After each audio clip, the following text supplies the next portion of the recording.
नमस्ते। आज गणेश जयंतीनिमित्त आज आपण बनवतोय डेसिकेटेड कोकोनट मोदक।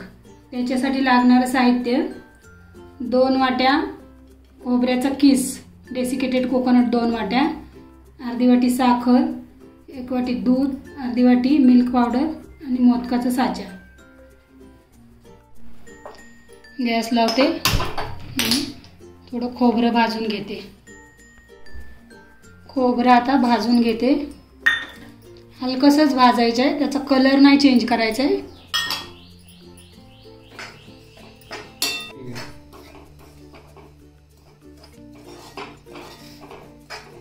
हलकसं भाजून घेतलंय खोबरं। आता मिल्क पावडर टाकते, मिक्स करून घेते चांगली।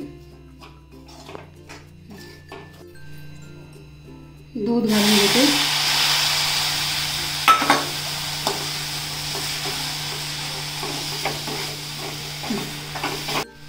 साखर घालून घेते,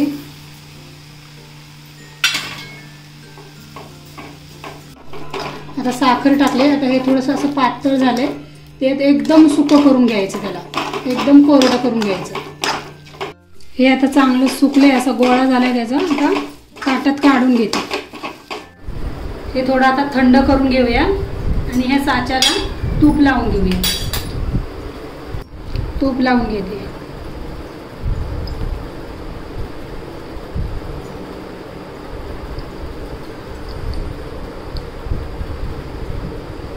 आता साच्यात भरून घेते, चांगलं घट्ट भरायचं।